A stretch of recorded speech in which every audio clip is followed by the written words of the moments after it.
Hi viewers, welcome to our YouTube channel Ramu Gunti. మరి ఈ video అత్యంత కీలకమైనది. Consignment chapter. కన్సైన్మెంట్లో కన్సైనర్ సరుకు పంపేటప్పుడు అధిక ధరకు పంపితే ఇన్వాయిస్ ధర అంటారు. అలాంటప్పుడు కన్సైనీ మొత్తం సరుకు అమ్మలేని పక్షంలో ముగింపు సరుకు ఉంటుంది. ఆ ముగింపు సరుకు ఉన్నప్పుడు ఈ ఇన్వాయిస్ ధరకు పంపినప్పుడు ఎలా అనేది ఇప్పుడు చూద్దాం. మరి చూడండి, భగత్ 400 ఫ్రిడ్జులను భరత్కు కన్సైన్మెంటుపై పంపుతూ ఒక్కొక్క ఫ్రిడ్జ్ వాస్తవ ధర 2000 అయితే 500 అధిక ఇన్వాయిస్ ధరకు పంపుతూ 1000 రూపాయలు ఖర్చులు చెల్లించాడు. భరత్ ఆ సరుకును స్వీకరించి సుంకం 500, గోడౌన్ వద్ద 1500 చెల్లించి 300 ఫ్రిడ్జులను ఒక్కొక్కటి 3000 చొప్పున అమ్ముతూ 10% అమ్మకాలపై కమిషన్ స్వీకరించాడు. భగత్ పుస్తకాలలో కన్సైన్మెంట్ ఖాతాను తయారు చేయండి. మరి కన్సైనీ ఖాతా వస్తుంది, కన్సైన్మెంట్ పై పంపిన సరుకు ఖాతా కూడా వస్తుంది. చూద్దాం అన్ని ఖాతాలు. ఇక్కడ కామర్స్లో చిన్న ఇబ్బంది, పేర్లే దగ్గరగా ఉంటాయి, ప్రాబ్లం చాలా ఈజీగా ఉంటుంది. ఎలానో ఇప్పుడు చూద్దాం. ఓకే, సో మొదటగా పేపర్ మధ్యలో కన్సైన్మెంట్ ఖాతా అని పెట్టండి.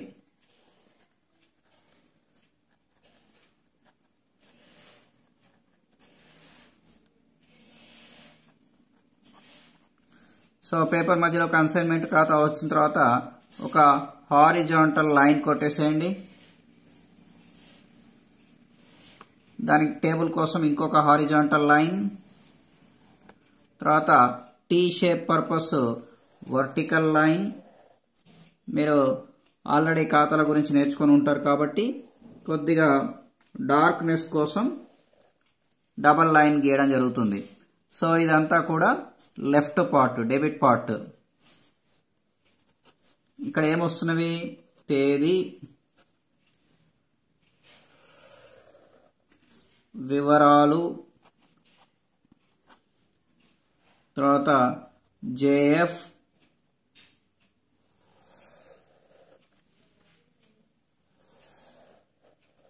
తర్వాత రూపీస్,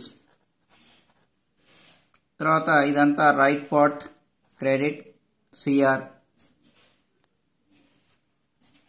తేదీ,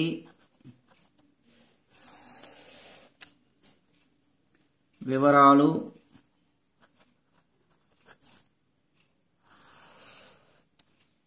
జేఎఫ్, రూపీస్. సో ఈ విధంగా మరి ఫస్ట్ అయితే మనం టేబుల్ తయారు చేసుకోవడం జరిగింది. టేబుల్ అనేది కొన్నిసార్లు టీ షేప్లో కొట్టేసి కూడా డైరెక్ట్ చెప్తూ ఉంటారు, ఎందుకంటే మీరు సీనియర్ అవుతారు కాబట్టి కామర్స్లో సెకండ్ ఇయర్లో, ఇంటర్ సెకండ్ ఇయర్ కానీ డిగ్రీ సెకండ్ ఇయర్ కానీ ఉంటారు కాబట్టి మరి కామన్గా అందరూ టీ షేప్లో చెప్తూ ఉంటారు. అయినా కానీ మనం మొత్తం కూడా ఇక్కడ టేబుల్ ఇచ్చాము. తేదీ, ఇక్కడ తేదీ అనేది మనకి ఇవ్వలేదు కాబట్టి ఆ కాలంని వదిలిపెడుతూ మరి మిగతాది పని పూర్తి చేద్దాం. సో ఫస్ట్ ఏంటో చూద్దాం. ఇక్కడ ఒక్కొక్క లైన్ మాత్రమే చదువుకుంటూ వెళ్ళండి.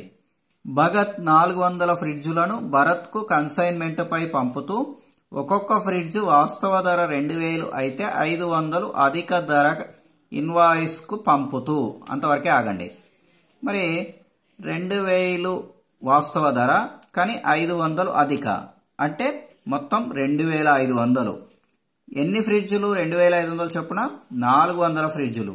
మరి కన్సైన్మెంట్ పై పంపితే చిట్టాపద్ది ఏంది?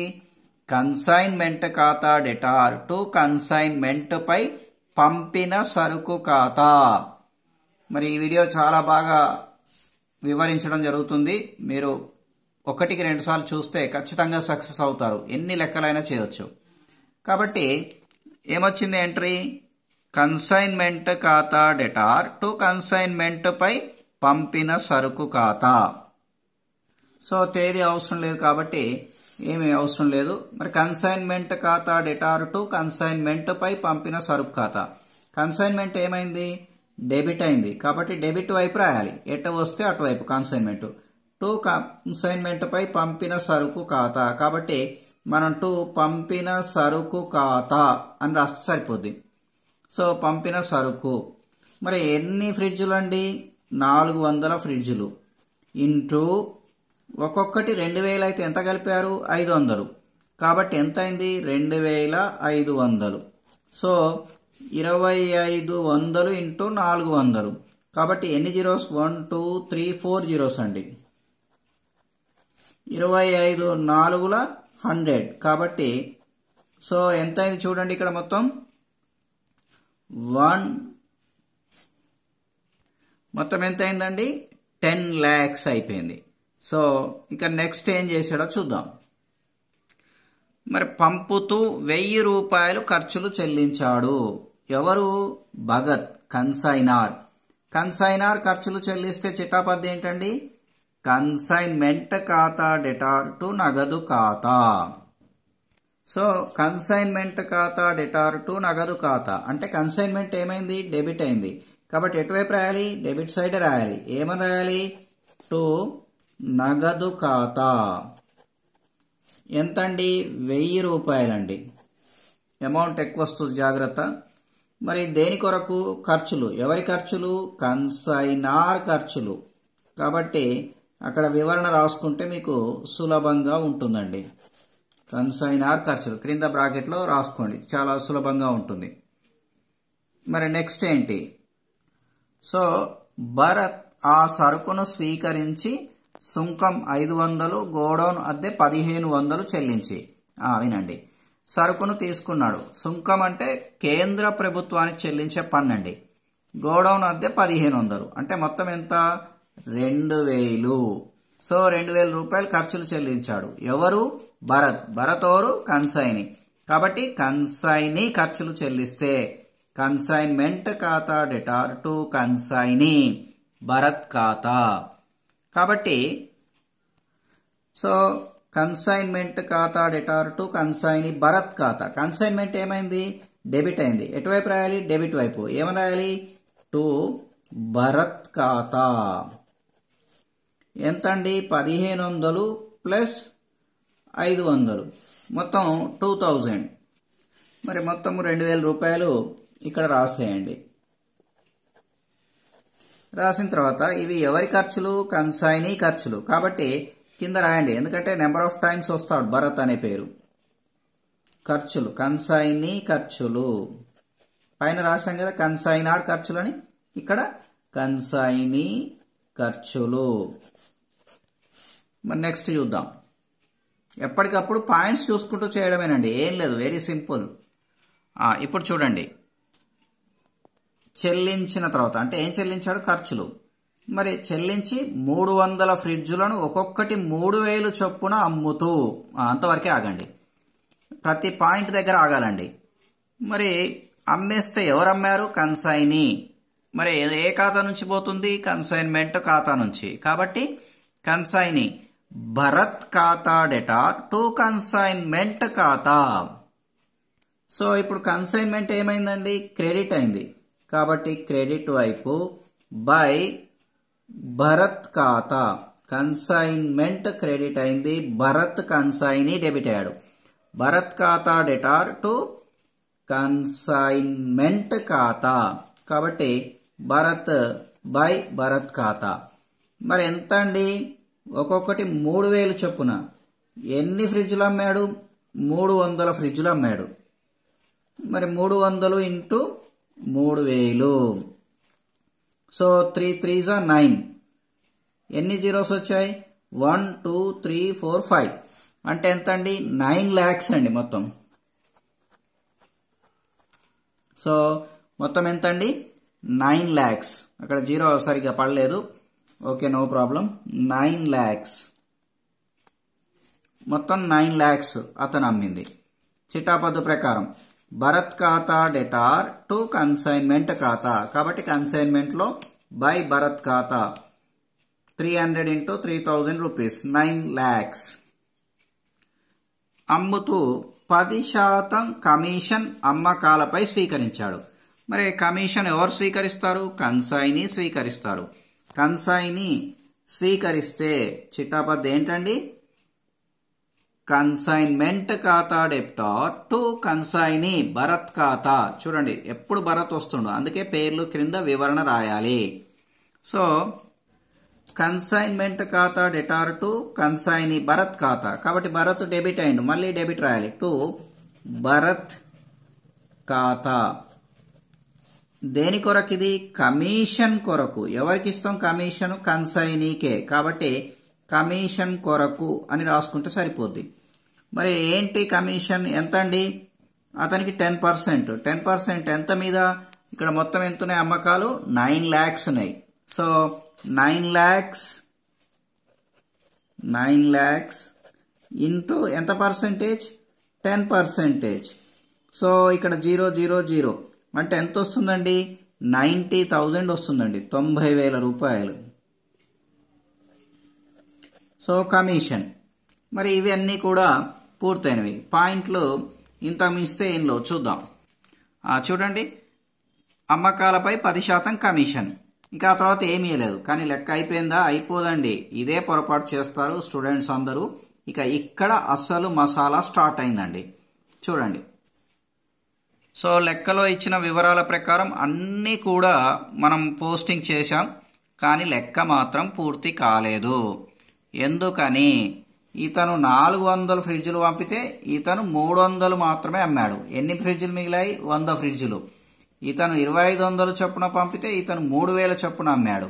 సో ఇదంతా మళ్ళీ మనం వర్కింగ్ నోట్స్ యాక్చువల్ ప్రాఫిట్ కొరకు చూపెట్టాలి. ఇక్కడ మీకు అసలు కథ ప్రారంభమవుద్ది. స్టూడెంట్స్ అందరూ కన్ఫ్యూజ్ అవుతారు. మన వీడియోల ద్వారా ఎవరు కన్ఫ్యూజ్ కారు. కాబట్టి అందరూ చూడండి మన వీడియోల్ని.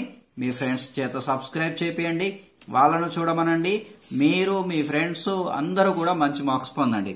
Okay, let's go to working notes.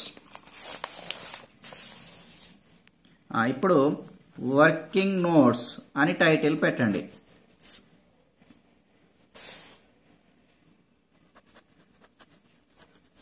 So working notes అని టైటిల్ పెట్టిన తర్వాత మరి ఇక్కడ మనము ఏం కనుగొనాలి?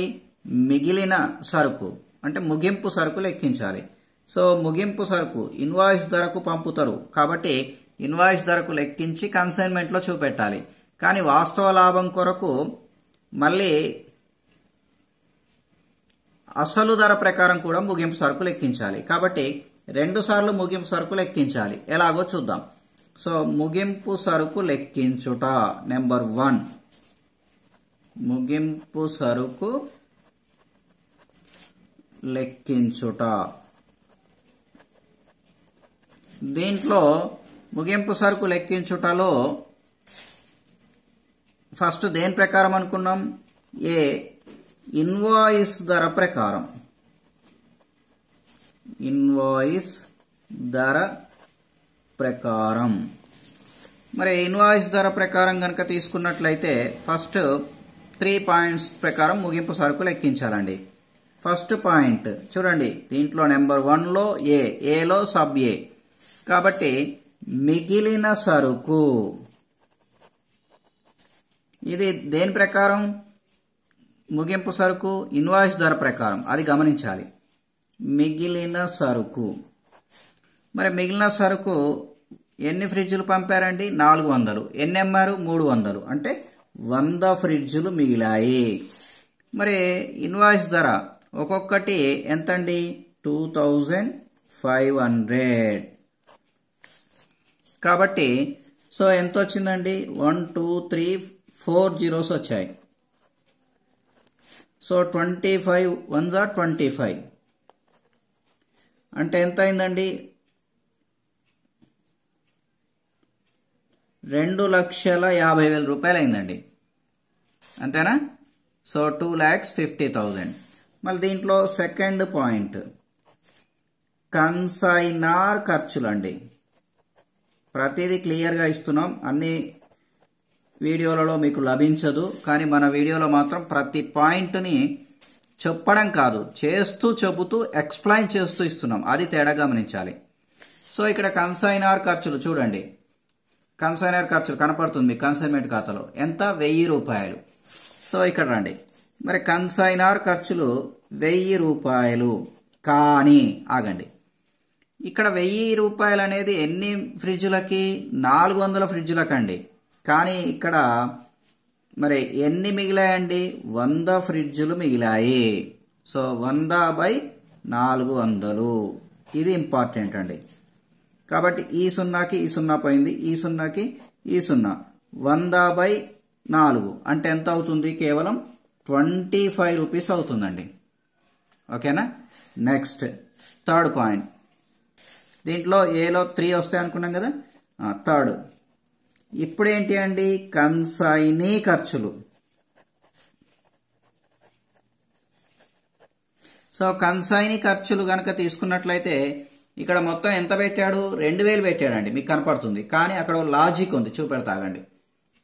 చూడండి, భరత్ ఆ సరుకును స్వీకరించి 500 సుంకం, గోడౌన్ అద్దె 1500, మొత్తం 2000 అయినప్పటికీ 2 రకాల ఖర్చులు చెల్లించాడు.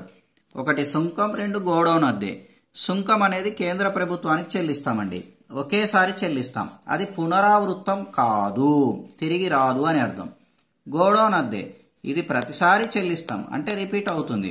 కాబట్టి ముగింపు సరుకు లెక్కించేటప్పుడు ఎట్టి పరిస్థితుల్లో పునరావృతం కాని ఖర్చునే తీసుకోవాలి.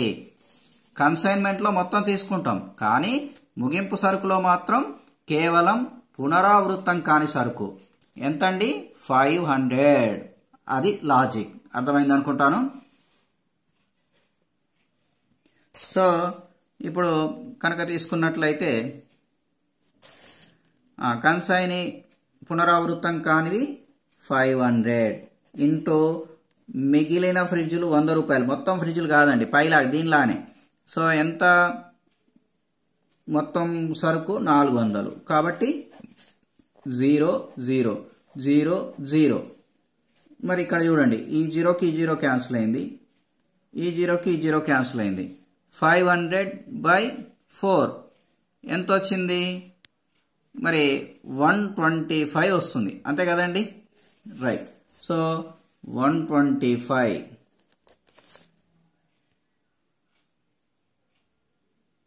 రైట్ ఎంత వచ్చిందండి? 125 వచ్చిందండి. చూడండి, కన్సైనర్ ఖర్చులు చిన్నది, ఈ 0 క్యాన్సిల్ చేయలేము మనం యాక్చువల్గా, ఈ 0 అయినా ఈ 0 అయినా. కానీ సరే, ఏదేమైనప్పటికీ 100 × 10 1000, 1000/4 250. 25 అని రాశాము. ఓకే, ఒక్క నిమిషం లేట్ అయింది ఇక్కడ, ఏం కాదు. 250 అంటే కన్సైనర్ ఖర్చులు 250, కన్సైనీ ఖర్చులు 125. సో మొత్తం ఇప్పుడు ఎంత అయిందో చూద్దాం. 375 అవుతుందండి ఇది. 125 250, కన్సైనర్ ఖర్చులు 250, కన్సైనీ ఖర్చులు 125, కాబట్టి 375 ప్లస్ మిగిలిన సరుకు 2,50,000. 2,50,000 375. సో 2,50,375. 2,50,375. సో ఇది ఏ ధర ప్రకారము? ఇన్వాయిస్ ధర ప్రకారం అండి.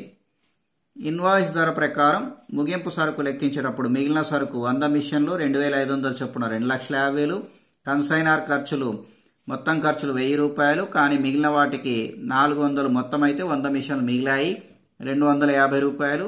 కన్సైనీ ఖర్చులు మరి 500 ప్రత్యక్ష పునరావృతం కాని ఖర్చులు 500, దాంట్లో 100 మిషన్లకి 125, మొత్తం కలిపితే 2,50,375.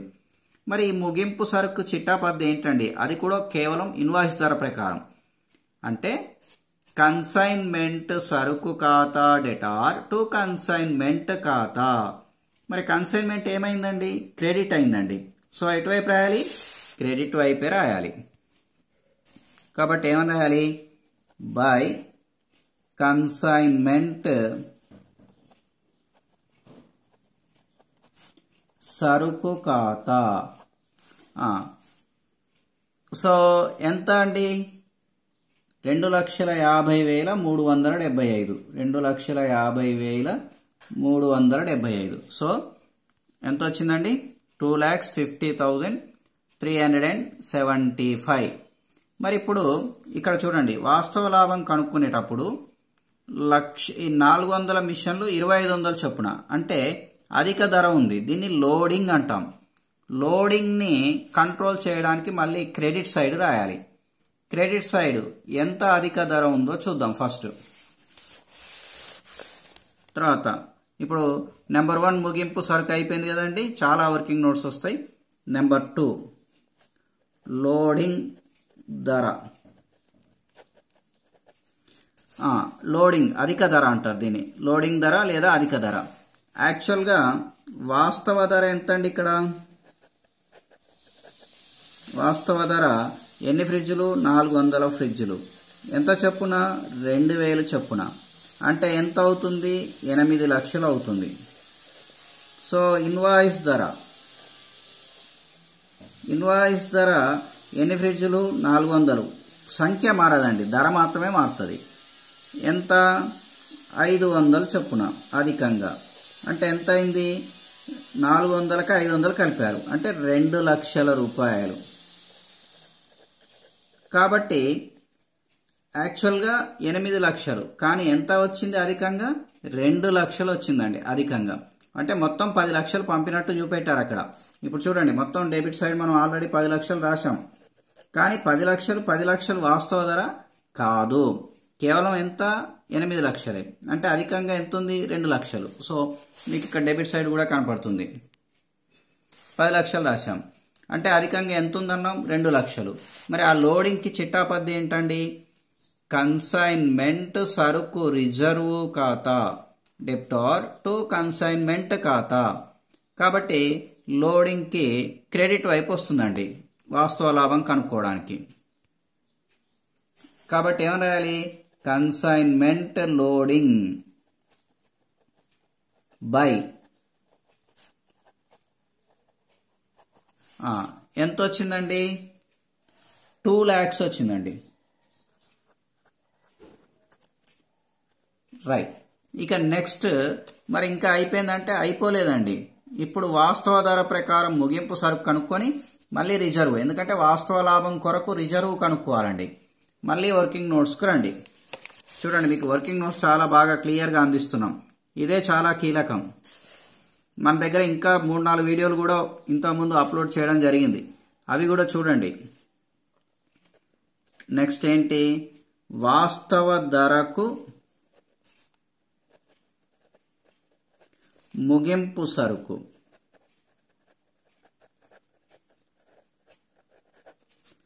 ఇందాక మనం ఫస్ట్ దాంట్లో ఇన్వాయిస్ ధరకు లెక్కించాం.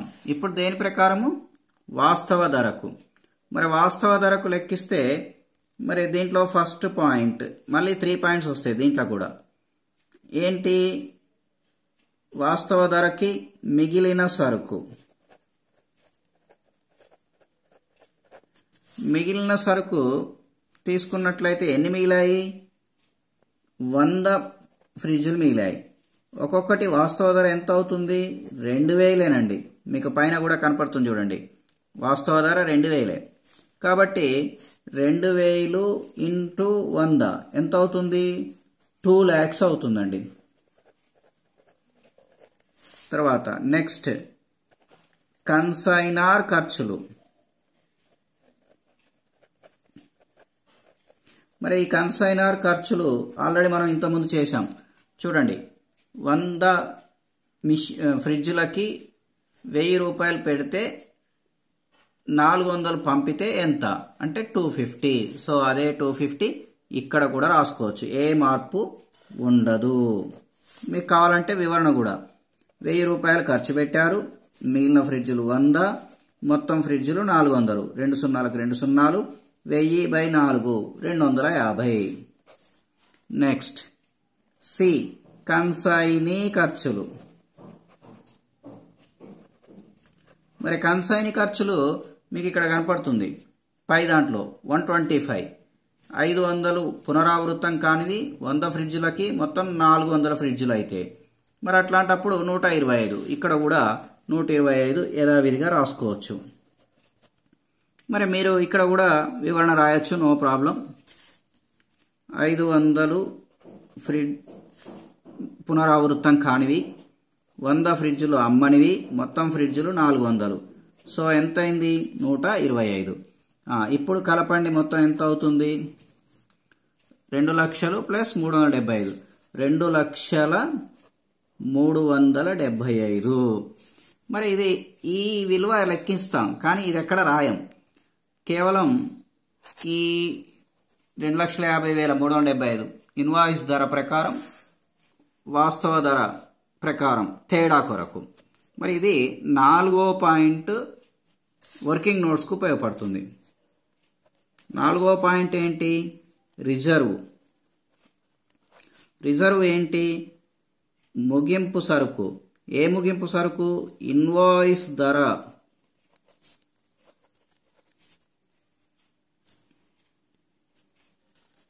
ముగింపు సరుకు మైనస్ వాస్తవ ధర ముగింపు సరుకు.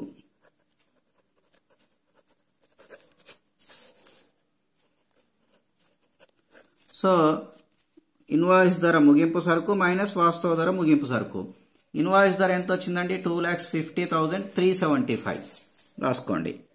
2,50,375 మైనస్ వాస్తవ ధర ఎంత వచ్చింది? 2,03,75. 2,03,75. తేడా ఎంతండి? జస్ట్ 50,000. ఇది ఇంపార్టెంట్.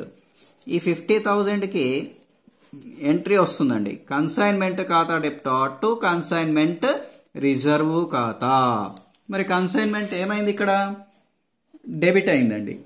సో డెబిట్ వైపు టు కన్సైన్మెంట్ రిజర్వ్ ఎంతండి? 50,000. ఇప్పుడు కామన్గా మనకు ప్రాఫిట్ వచ్చిందా లాస్ వచ్చిందా అనేది తెలుసుకోవాలండి. మరి ఏది ఎక్కువ ఉందో చూద్దాం. బహుశా క్రెడిట్ ఎక్కువ ఉంటుందండి.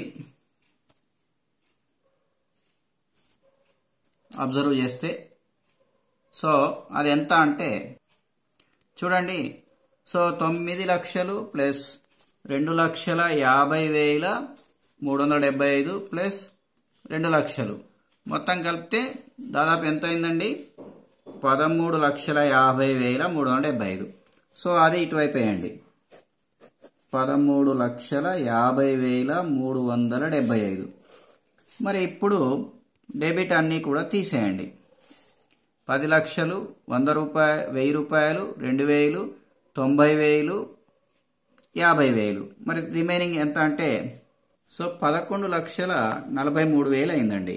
కాబట్టి తీసేస్తే ఇప్పుడు ఎంత వస్తుంది అంటే 2,07,375 వచ్చిందండి. కాబట్టి దీన్ని ఏమని రాయొచ్చు? టు లాభ నష్టాల ఖాతా. లాభం వస్తుందండి. సో ఈ విధంగా మరి కన్సైన్మెంట్ ఖాతా పూర్తిగా చూడండి. కన్సైన్మెంట్ పై సరుకు పంపినప్పుడు ఖర్చులకి, కన్సైనర్ ఖర్చులకి, కన్సైనీ ఖర్చులకి, కన్సైనీ కమిషన్కు, సరుకు కన్సైనీ అమ్మినందుకు, ముగింపు సరుకు, అధిక ధర లోడింగ్కు, లోడింగ్లో ఉన్న రిజర్వ్కు, మొత్తానికి, తేడా లాభానికి. తర్వాత వర్కింగ్ నోట్స్. ఇదంతా కూడా క్లియర్గా అందించడం జరిగింది. ఇప్పుడు కన్సైనీ ఖాతా తయారు చేద్దామండి. సో సింపుల్గా తొందరగా చేసేయచ్చు. ఇంత పెద్ద రిస్క్ అవసరం లేదు. కన్సైనీ ఖాతా ఎవరి ఖాతా? భరత్ ఖాతా. సో టీ షేప్లో చేసేసుకొని ఇక్కడ మనం చేద్దాం. చూడండి సింపుల్గా ఇక్కడ కన్సైన్మెంట్ ఖాతా చూడండి. కన్సైన్మెంట్లో భరత్ ఎప్పుడు వచ్చాడు? డెబిట్. అంటే ఇక్కడ క్రెడిట్ వస్తాడు. బై కన్సైన్మెంట్ ఖాతా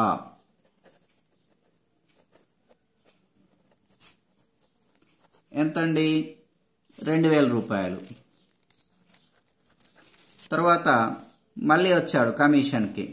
కాబట్టి బై కన్సైన్మెంట్ ఖాతా. ఇక్కడేమో ఫస్ట్ ఇది ఖర్చులు, మళ్ళీ బై కన్సైన్మెంట్ ఖాతా కమిషన్ ఎంత వచ్చింది? 90,000.